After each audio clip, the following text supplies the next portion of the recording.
Good morning, everyone. My name is Ann Dennison, and I am the Chief Accounting Officer and an Executive Advisor to the Women's Network at Nasdaq.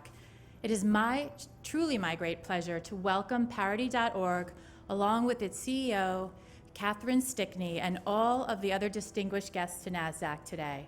We're excited that you could join us in Times Square, New York, as we get set to ring today's opening bell. Parity.org launched 3 years ago with the sole intent of closing the gender gap at the top of organizations, specifically at the board and the C-suite, where the gap is the widest.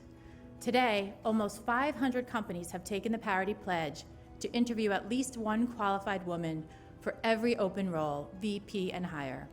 Besides the pledge, the organization has released Parity Index, which allows companies to benchmark their score on gender equality with others in their industry, and has also recently released its 2000 application for best companies of the Women to Advance list.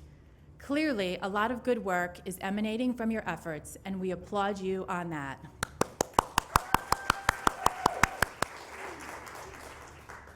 Nasdaq was one of the early signatories of the Parity Pledge, and we took the commitment to heart and made intentional changes in the way we recruit, interview, and hire candidates for management roles.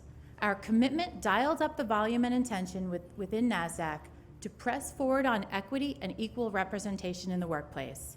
The result is strong hiring of women in management, and while we celebrate this win, we recognize that our journey has just begun.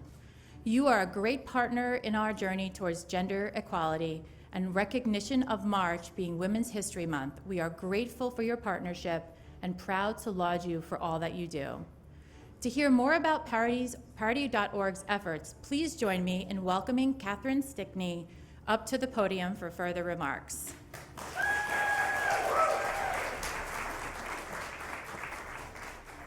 Thank you, Ann, and thank you, Nasdaq. It's an honor to ring the opening bell in recognition of International Women's Day.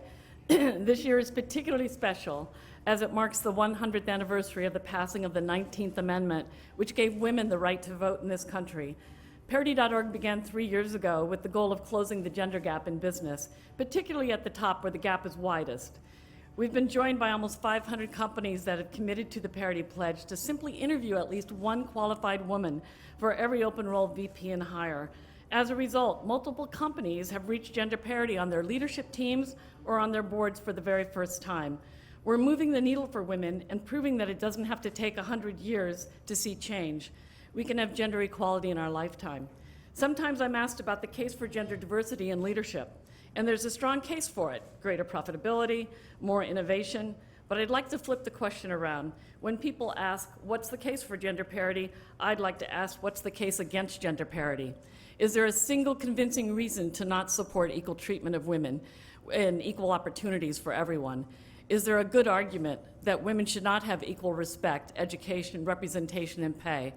Women shouldn't have to justify the need for equal treatment. It's the smart thing to do, yes, but it's also the right thing to do. I'd like to thank the hundreds of organizations that have taken the Parity Pledge, including those with us today.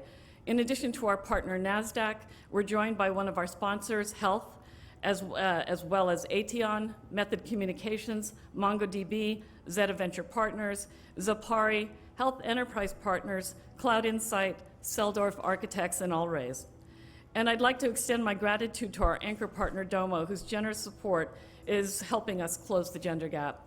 Finally, I'd like to challenge every CEO, CHRO, and diversity leader to join us and take the Parity Pledge. Just visit Parity.org and click the green button. It takes about 1 minute. We can reach gender parity in our gender equality in our lifetime.